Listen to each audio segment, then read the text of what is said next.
Bueno, pues buenos días a todos. Vayan por favor poniendo su asistencia. Ahorita comenzamos. En un instante comenzamos.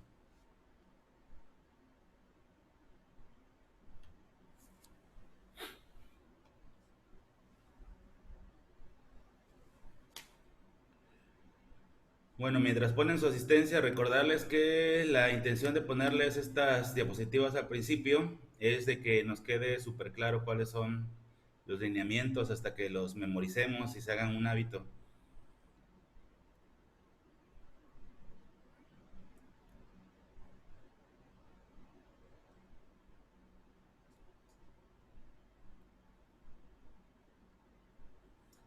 En este punto les hace falta tener participaciones, ¿eh?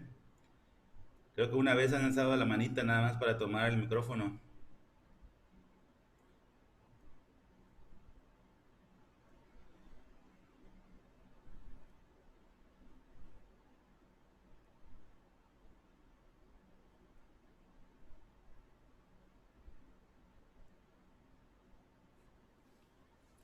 Bueno, pues nos vamos a ir entonces a ya nuestra materia, que en el caso de ustedes es la sesión número 5 de ética. Bueno, eh, vamos a poner la ficha de trabajo del día de hoy, donde viene el tema y cuál es el número de la sesión. Nada más recordarles el uso de la cámara encendida, que es algo que con lo cual todavía hay algunos que por alguna razón, no sé si es algo técnico o cuál sea la situación, pero bueno, en la medida de lo posible, lo más pronto que puedan, tener la cámara encendida, como es el reglamento y es el lineamiento que estamos poniendo aquí. La ficha número 5, la sesión número 5, amplío la imagen para que vean. El tema es escuelas éticas de pensamiento filosófico. Vamos a ver algunas escuelas de pensamiento filosófico, que generalmente se les llama escuelas. Quítense la idea de que se llama escuelas porque es un edificio como una escuela, como un colegio. Se le llama escuelas a una corriente ideológica. Entonces vamos a ver, en otras palabras, diferentes corrientes ideológicas de la ética desde el pensamiento filosófico. ¿Sí? A eso se les llama escuelas, a una corriente de pensamiento, a una corriente ideológica, porque son diversas. Y eso es lo que vamos a ver el día de hoy como sesión número 5. Y bueno, también el día de hoy vamos a hacer toma de participaciones. Ya saben que la participación es un elemento importante. Quiero invitarlos, incluirlos, involucrarlos en las participaciones. Para que tengan una idea, son de primero, ¿no? Y nos estamos adaptando a este nuevo nivel.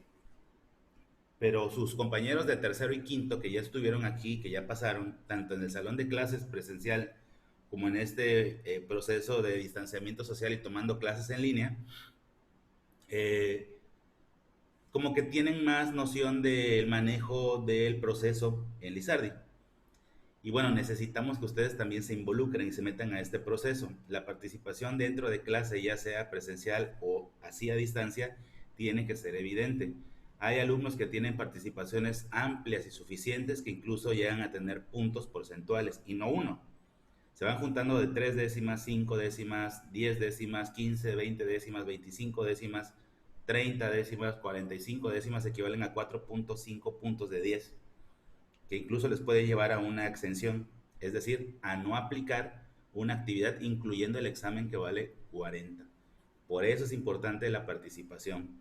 Y en este momento ustedes que están en primero, es voluntaria. Si se dieron cuenta, yo les di en el encuadre tanto por ciento de calificación y la participación está afuera del porcentaje, para evitar el estrés, para evitar que me pierda la participación y voy a tener menos calificación, pero pues sí hay que colaborar. Y hoy va a ser la oportunidad porque vamos a hacer una actividad colectiva grupal que se va a poder utilizar la participación por parte de ustedes. Ahorita les digo cuál. ¿Cómo vamos a analizar el tema del día de hoy?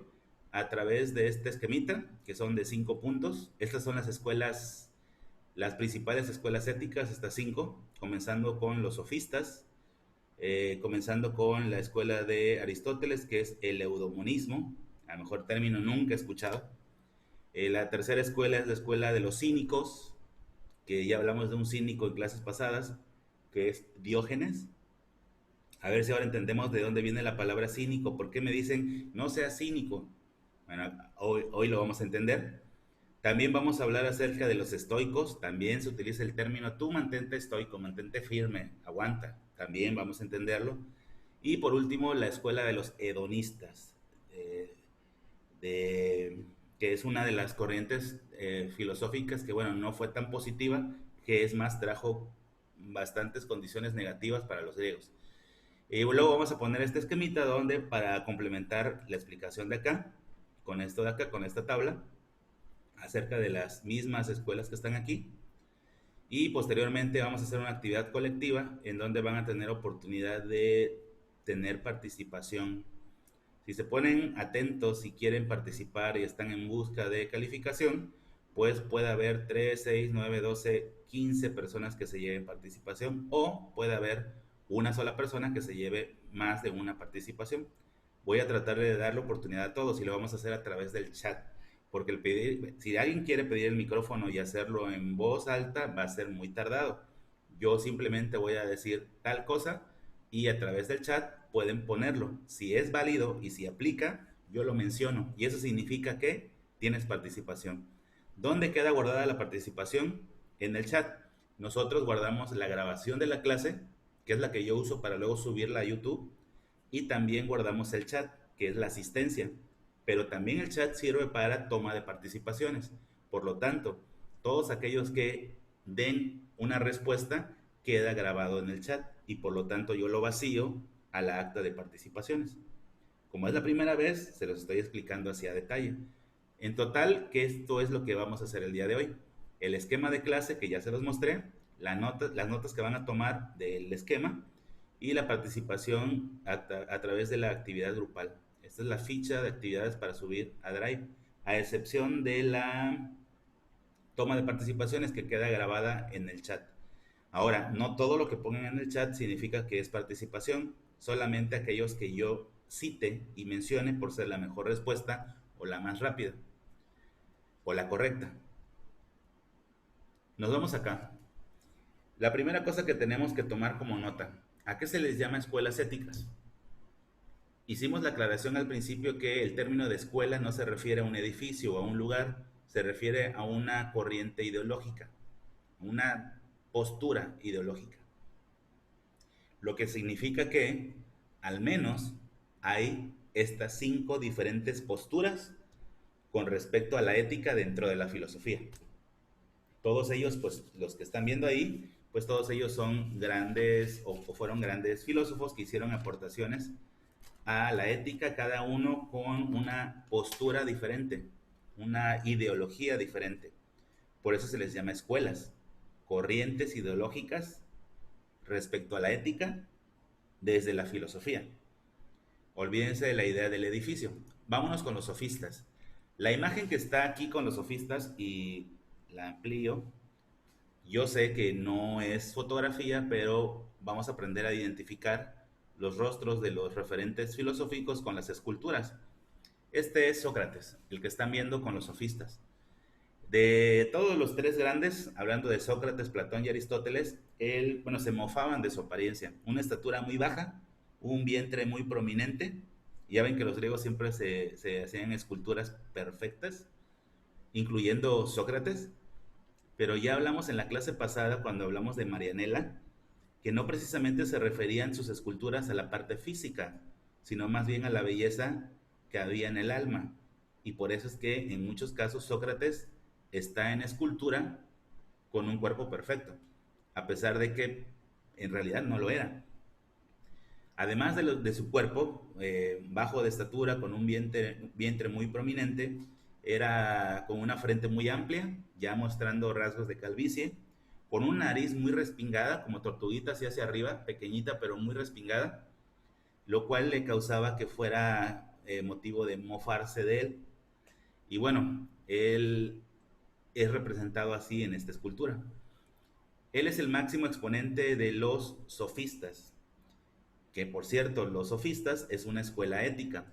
¿A qué le apuestan los sofistas dentro de la ética? Le apuestan al deber y a la razón. Todo principio ético debe de regirse por la razón y por el deber.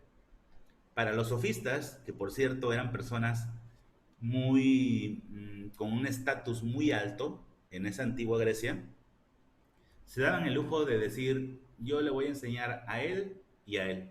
Y había 20 postulantes que pagaban mucho dinero porque les enseñaran. Dentro de ellos, por ejemplo, los sofistas, Aristóteles escogió al príncipe de Macedonia para darle clases a Alejandro Magno. Ellos entonces tenían una posición, un estatus elevado, los sofistas. Para ellos lo esencial era el saber, el conocimiento. De hecho, Sócrates usa esta frase: solamente hay un bien, que es el conocimiento, y solamente hay un mal, que es la ignorancia. Algunas otras traducciones dicen que se refiere a solamente hay un Dios, el conocimiento, y solamente hay un demonio, que es la ignorancia, como lo quieran poner. Yo le voy más a la primera, a la traducción de la primera. Solamente existe un bien, que es el conocimiento, y solamente existe un mal, que es la ignorancia.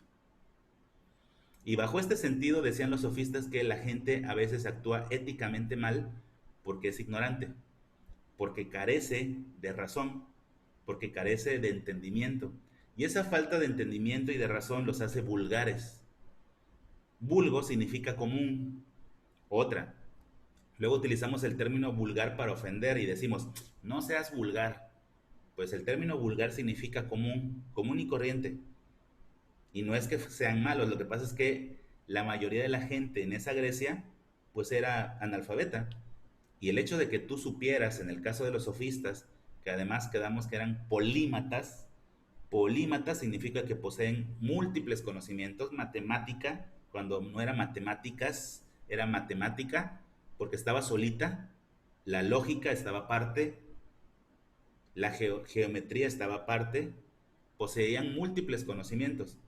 Entonces los sofistas es este grupo de filósofos muy preparados, polímatas, casi todos ellos, que utilizaban como principios éticos el deber, la razón y el conocimiento sobre todo.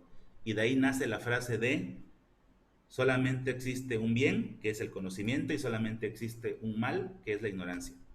Y la propuesta de ellos es regirse a través de la razón y el conocimiento. Hay que educar al pueblo para que el pueblo sea un pueblo bueno. En la medida en que los pueblos sean educados, serán mejores personas, se comportarán socialmente mejor, habrá armonía social. Y en la medida en que los pueblos sean ignorantes, va a prevalecer ¿qué? Lo opuesto, la barbarie. Si traemos estos principios a la modernidad, ¿qué piensan? Las personas que mejor se comportan, tal vez sí sea cierto que sean las personas más preparadas, aunque no todos, ¿verdad? No es una regla. Pero las personas que menos preparadas están, que son más analfabetas, ignorantes, pues por lo regular son personas que no tienen una adecuada convivencia social y armónica con los demás, aunque no es una regla ni una ley. Nos vamos al siguiente. La imagen que están viendo ustedes ahí es la imagen de Aristóteles, al que se le considera el principal fundador de la ética, cuando menos la ética en el mundo occidental y en la época clásica. Esta corriente o esta escuela o esta doctrina se le llama eudemonismo. ¿Qué significa eudemonismo? La única fuente de felicidad, de armonía, de paz social, de paz individual y por lo tanto de ética es la felicidad. Hay que procurar la felicidad y en la medida en que seamos felices, éticamente seremos correctos. En la medida en que dejemos de tener preocupaciones, cansancio, hartazgo y estemos bien, vamos a ser felices y por lo tanto va a cambiar nuestra actitud ante la vida y ante los demás. Y entonces seremos capaces de establecer relaciones armónicas con nuestros semejantes. Parece un principio bien fácil, pero es bien difícil de cumplir en un mundo tan caótico en el que nos ha tocado vivir. Vivimos sumidos al menos en la época moderna, en el estrés, el trabajo, el traslado de tu casa al trabajo, a la escuela, el tránsito, el tiempo siempre corto, múltiples actividades, más de un trabajo, trabajar en la mañana en un lugar, en la tarde en otro, con el afán de obtener bienes materiales. Y en la medida en que eso aumenta, la relación con los demás se va deteriorando por la simple razón de que estás estresado, preocupado, eres infeliz y por lo tanto esa infelicidad te hace que no tengas relaciones armónicas con los demás. Es un principio básico, sigue aplicando, oigan, sí, sigue aplicando.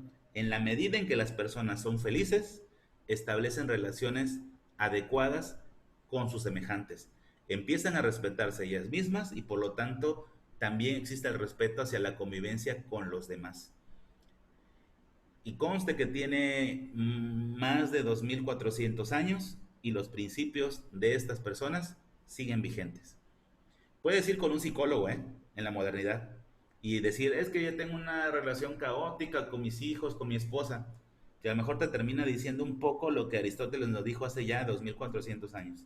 El principio básico desde Aristóteles para generar una relación armónica entre los seres humanos es la felicidad.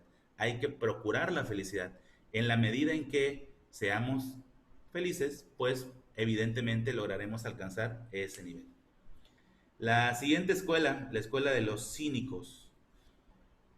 Habíamos hablado ya de un cínico, y este cínico mayor, el rey de los cínicos, el más representativo de todos los cínicos, es Diógenes. ¿Qué establecen los cínicos? ¿Se acuerdan dónde vivía Diógenes? No sé si alcancen a ver la imagen, pero ahí está Diógenes, metido en un barril roto, eso que se ve como una cavidad que parece que está metido en una cueva, es un barril y donde él vivía.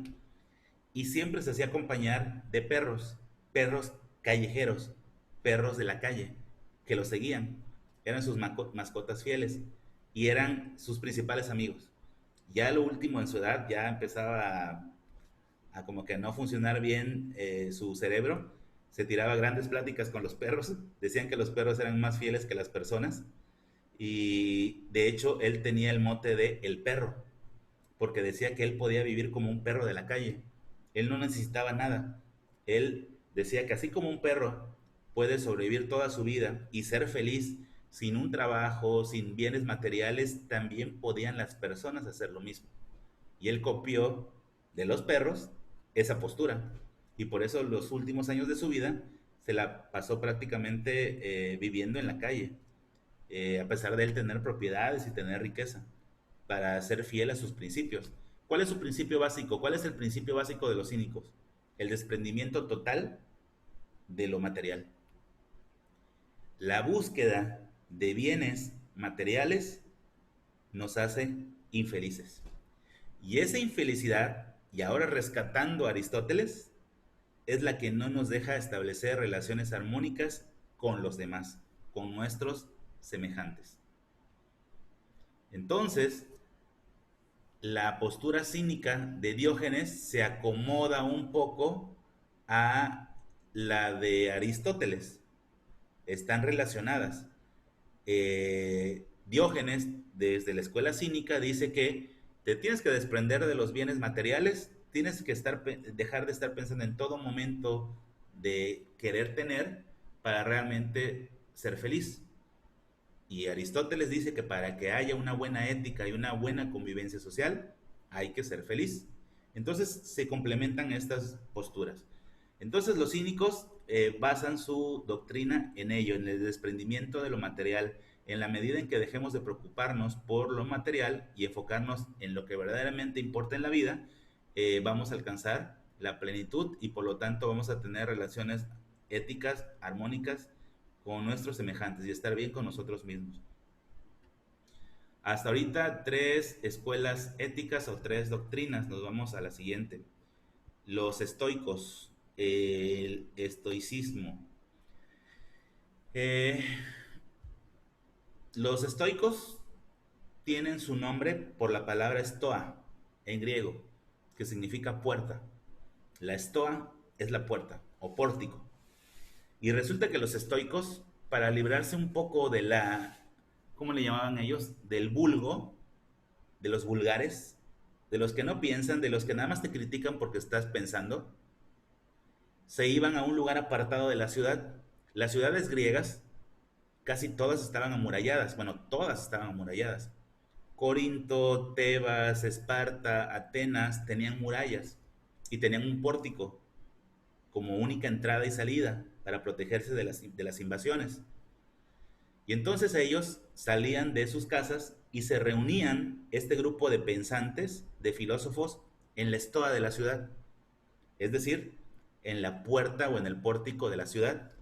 Y como siempre se reunían ahí a platicar, hacían un club de pensadores, le empezaron a llamar a ellos los estoicos, los que se reunían en el pórtico o en la puerta, y de ahí toma el nombre en relación a ellos.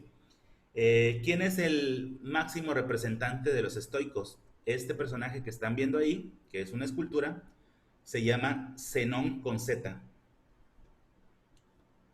Zenón es el máximo exponente de los estoicos, del estoicismo. ¿En qué consiste el estoicismo? Hay que mantenerse firme y estoico, digno, íntegro ante cualquier cosa que nos pueda pasar. No hay que turbarse por la circunstancia, ni por el entorno, ni por el contexto. Hay que mantenerse firme y simplemente aguantar. Hay que ser estoico, fuerte, porque la vida es un caos. Y si te empiezas a preocupar demasiado por la vida, esa preocupación te va a absorber y vas a dejar de ser feliz y vas a dejar de tener convivencia armónica con los demás, empezando por la descomposición de ti mismo. Entonces, los estoicos decían que hay que mantenerse tranquilo de ánimo, no alterarse. Es más, no estoy diciendo que sea la mejor postura, ¿eh? Decían que hay que aceptar mansamente el destino.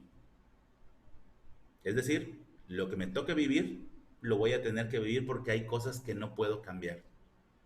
Y no vayan a creer que vamos a distorsionar el estoicismo y decir, sí, es la vida que me tocó, ni modo, y me voy a convertir en un mediocre.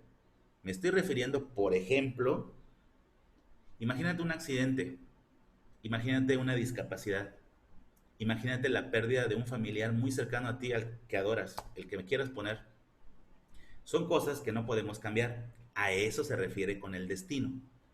El destino de repente te va a poner trabas, te va a poner barreras que no podemos con nuestro actuar modificar, porque sí hay cosas que podemos cambiar, pero hay cosas que no puedes cambiar. Y esas cosas que no puedes cambiar, entonces hay que enfrentarlas con integridad, sin que te afecte, con el espíritu altivo, pensando que va a venir algo mejor, que esta tempestad va a pasar y que en el futuro vamos a estar mejor. Ese es el estoicismo. Es una postura de esperanza en donde hay que mantenerse tranquilo de ánimo. La vida siempre es buena, simplemente hay que esperar el momento.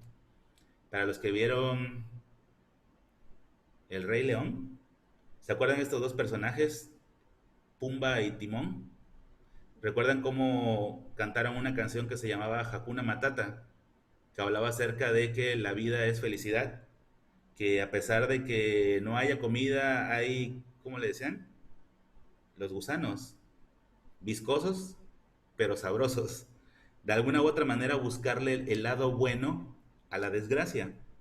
Cuando las cosas no son como uno las espera, hay que tratar de encontrarle el lado bueno a esa desgracia. Bueno, ese es el estoicismo. No vayan a contestar en un examen que estoicismo es Hakuna Matata, ¿eh? Simplemente utilicé como que una analogía para poder entender que hay veces que no es lo que nosotros esperamos y sin embargo hay que ver de eso poco lo rescatable y lo bueno. Estoy en una crisis económica, no hay el dinero suficiente como para ir a comer a un restaurante de lujo como antes hacíamos, pero tenemos comida en la casa. Eso es ser estoico. Ver el lado bueno de las cosas negativas. Mantenerse firme en el ánimo. Aplica, claro que aplica. Y más en este momento, ¿no? Más en un momento como el que estamos viviendo en México y en el mundo, ¿no? Vamos a estar mejor. Cuando yo digo esta frase, escuchen, vamos a estar mejor, vamos a salir, todo va a estar bien, va a pasar. Es ser estoico, es tener esa esperanza de que va a haber un mejor futuro y que simplemente hay que aguantar esta tormenta, pero la tormenta va a pasar. Hay que aguantar esta negrura de la oscuridad porque ya viene el amanecer. Eso es ser estoico. El último, el hedonismo. Los hedonistas, pues no es una postura tan bien aceptada. De hecho, causó la destrucción de Grecia. Esos mismos que habían creado todas las ciencias, para el mundo occidental al menos, sistema jurídico, derecho, que luego lo complementaron los romanos, la literatura, el arte, la matemática, la astronomía, todo lo crearon los griegos, también todo el deporte, con los Juegos Olímpicos en la ciudad de Olimpia, también todo el arte, crearon todo, y de repente entraron a este proceso de hedonismo, ya después de Cristo, no, perdón, ya cercanos a la época de Cristo, los últimos 2 siglos antes del año cero. Y los hedonistas, si recuerdan en la historia, porque vivimos en una religión católica cristiana, sin meternos a cosas de la religión, porque esto no es teología, nada más como referencia, ¿quiénes dominaban esta parte de Palestina cuando la época de Jesucristo? Los romanos, en el año cero. Unos 2 siglos antes todavía los griegos estaban ahí y eran libres, todavía no los aplastaban los romanos, todavía no se apoderaban del imperio griego y se amalgamaban. En esta época, y debido a ello, aparece el hedonismo, unos 200 años antes de la llegada de Jesucristo. Y los hedonistas decían que el bien supremo es el placer sensible, el placer sensual, el placer pues de los sentidos. ¿De cuáles sentidos? De todos. Para ellos, lo más esencial, la felicidad, se lograba gracias a poner en práctica el placer que te pueden dar los sentidos. Podían ver un panorama, una pintura, una escultura hermosa a través del sentido de la vista, un desnudo. Podían, a través del sentido del gusto, hacer un gran banquete. Estos grandes banquetes donde había grandes mesas y abundante comida.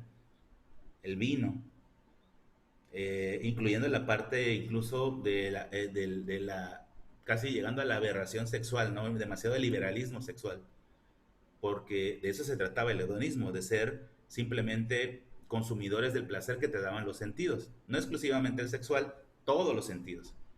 Y eso hizo que los griegos como que paralizaran esta parte de crear conocimiento, arte y ciencia. Se enfocaron a lo que decía el hedonismo. ¿Qué decía el hedonismo? Placer. La vida es placer. ¿Quién es el sabio? El que sabe obtener placer. Así como en el anterior era el que sabe ser feliz, bueno, en este es el que sabe obtener placer. Ese es el sabio. Entonces la postura hedónica no es tan buena. Prioriza el placer, prioriza a la felicidad y bueno, desprecia un tanto el dolor. Decía que el dolor no debería de sentirse. No me refiero al dolor físico, al dolor del alma, al dolor de una pérdida, al dolor de un sentimiento. Ese debe de ser eliminado cuando tú buscas el placer a través de los sentidos. Y eso, a pesar de que era una buena estrategia en la inmediatez cuando algo nos pasa, pues terminó eclipsando a los griegos. Hizo que se debilitaran. Aparecía un personaje que es Alejandro Magno, que por cierto fue alumno de Aristóteles y destruyó a los griegos. Alejandro Magno no era griego, precisamente era macedonio, una nación un poco más hacia el norte de lo que hoy es Grecia, que de hecho es un país. Macedonia invadió a los griegos con Alejandro Magno, los destruyó. De por sí los griegos ya se habían autodestruido, porque había una gran rivalidad entre las dos grandes potencias griegas, Atenas versus Esparta. Y esa lucha por ser el mejor y ser el líder casi destruye al resto de los griegos. Y ese fue el momento preciso que dijo Alejandro Magno, es ahora. Invadió a los griegos, los destruyó y más adelante serían los romanos los que se apoderarían también de esa región. Entonces, bueno, hasta aquí. Eh, me preguntan que quién fue el personaje más importante del hedonismo. Sí, es cierto. Epicuro. Epicuro, todo junto.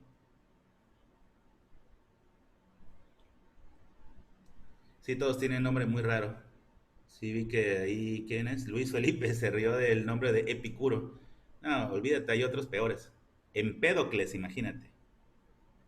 Ya te imaginas cómo le dicen sus amigos, ¿no? Al tal Empédocles. Al Epicuro, bueno, le deben de decir Epi, ¿no? Pero al otro peor. Y así hay muchos nombres muy extraños, ¿no? El menos extraño tal vez sea Platón, que ni siquiera se llama Platón, ¿sabían? Platón se llama Aristócles, pero le dicen Platón por los omóplatos, por la espalda. Él era todo un atleta y tenía la espalda ancha, los omóplatos anchos. Y el mote o el apodo era Platón. Platón que significa el de la espalda atlética, pero su nombre original es Aristócles, otro nombre extraño, como casi todos los nombres griegos. Entonces, bueno, ya respondí a esta pregunta de quién fue el más importante del hedonismo. Sí, con... No, Epicuro no lleva H, es Epicuro, sin H. Para el que pregunta si lleva H, no, no lleva H. Epicuro sin H. Entonces, bueno, esas son las principales corrientes o escuelas éticas. Algunos principios de ellos siguen vigentes, sí, como algunos ya detectamos, algunos sí siguen vigentes. Nos vamos a esta parte de acá. Nada más chequen, corroboren si tienen las notas pertinentes. En el caso de la primera, ¿cómo sería o cuál sería la escuela? Sofistas. El segundo, ¿cuál sería la escuela? Eudemonismo. Práctica como de examen. Puedo poner esto así y dejar la columna de la izquierda sin completar para que ustedes la completen. Ahí viendo, por ejemplo, que Sócrates es el referente, ya sé que es sofistas. Viendo que Aristóteles es el referente, ya sé que es eudemonismo. Viendo que Epicuro es el más importante, ya sé que me refiero a los hedonistas o el hedonismo. Viendo que Zenón es el más importante, ya sé que me refiero a los estoicos. ¿Sí? Bueno, espero que hayan tomado estas notas, si no, un instante lo dejo ahí para que complementen. Y de ahí les pediría que nos vayamos a la actividad grupal y que empiecen a practicar y que tomen participación a través del chat. Vamos a hacer un organizador gráfico que sería como un cuadro sinóptico, pero que tiene varios títulos. El primero de ellos es la ética. En una sola palabra, vamos a poner 3 palabras que identifiquen a la ética, pero en una sola, nada más. ¿Qué pondrían? Y si quieren, tomo participación y la vamos llenando en equipo, hasta donde dé tiempo. Sí, primero. Filosofía, sí. Para los que pusieron filosofía, hablando de ética, sí. Acuérdense que es una sola palabra. Normas, convivencia, ahí ya tienen las 3. Para los que pusieron esos, ya están grabados aquí, ya. Por ejemplo, Augusto puso normas, sí. Samantha, filosofía, sí. Entonces, bueno, hasta ahí ética. Está bien fácil de construir cuando somos un montón, ¿no? Nos vamos al siguiente, hablando de moral. ¿Qué 3 conceptos? Primero de ellos, costumbre, ¿sí? Eh, María Rebeca, costumbre, sí. Moral, que es cambiante o flexible, sí. Para los que pusieron cambiante o flexible, Montserrat, Susana, sí. Van 2. ¿Cómo? Lugar y tiempo. ¿Cómo podríamos englobar que depende del lugar y el tiempo? Contexto, sí, contexto, muy bien. Cambiante, perfecto, cambiante era la palabra adecuada. Cecilia, sí, cambiante. Depende de la época. Bueno, ya tienen abundante para poner esos 3. Nos vamos a filosofía. 3 conceptos de filosofía. Abigail, pensamiento, sí. Razón, sí. Raimundo, razón.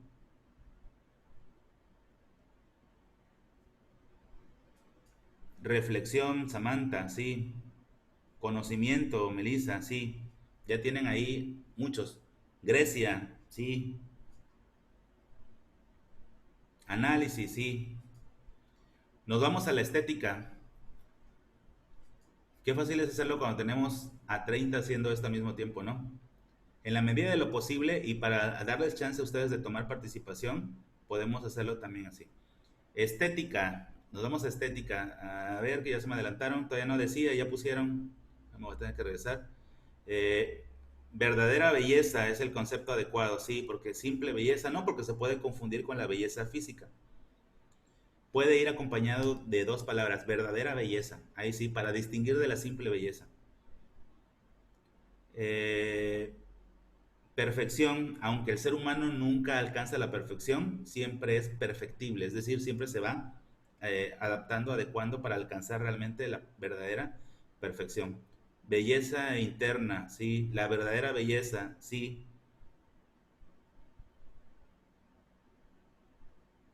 Belleza del alma, sí. Bueno, hasta ahí ya son los suficientes para poder complementar lo que es estética, que por cierto es una rama de la filosofía. Establece lo que verdaderamente es bello, la verdadera belleza. Y por último, axiología. ¿Qué podríamos poner de la axiología? Ciencia de los valores es la más adecuada, sí, ciencia de los valores. Juicios, sí, juicios. Polaridades, perfecto, lo de polaridades. Acuérdense que si es polaridad positiva se les llama valores y si es polaridad negativa se les llama antivalores. Todos estos, al menos tres de esos. Hay quien puso o anotó ahí algún valor, también es válido. Valores y antivalores, polaridad, polaridad positiva, responsabilidad. O sea, puso toda la gama, ¿no? Polaridad positiva, responsabilidad. Polaridad negativa y responsabilidad. Acciones, ese está muy bien, porque la gente generalmente piensa que los valores o antivalores, como dice la canción de Arjona, ¿no? Son sustantivos, pero son verbos, son las acciones, es lo que hacemos, es lo que día a día ejecutamos. Entonces sí, la axiología versa o trata sobre las acciones. La causalidad, sí, porque acuérdense que la axiología nos dice que todo tiene una consecuencia, algunas a corto plazo y otras a largo plazo. Muy bien. Bueno, pues creo que quedó completo. Deben de tener 3, 6, 9, 12, 15 conceptos en este organizador gráfico en forma de cuadro sinóptico, pero a diferencia de un cuadro sinóptico tradicional que normalmente tenemos un solo concepto, aquí son tres, ¿sí?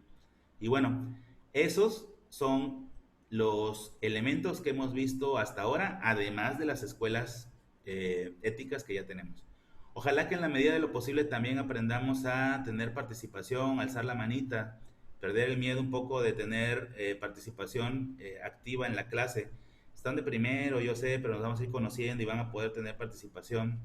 Eh, Igual me parece que en este salón ni siquiera una sola persona ha alzado la mano para tener la voz. Creo que una sola persona de todos los primeros lo ha hecho y lo podemos hacer en cuanto ustedes gusten.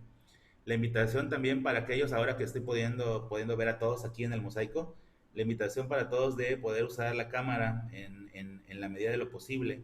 Yo sé que a veces hay dificultades técnicas ahí, he visto que algunos están con la cámara encendida y de repente se desconectan y se conectan, se desconectan y se conectan.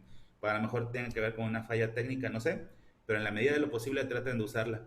Y bueno, pues eso es todo por parte de la sesión número 5. Acuérdense de subir la actividad en Drive, en la carpeta número 5. Acuérdense del encuadre durante esta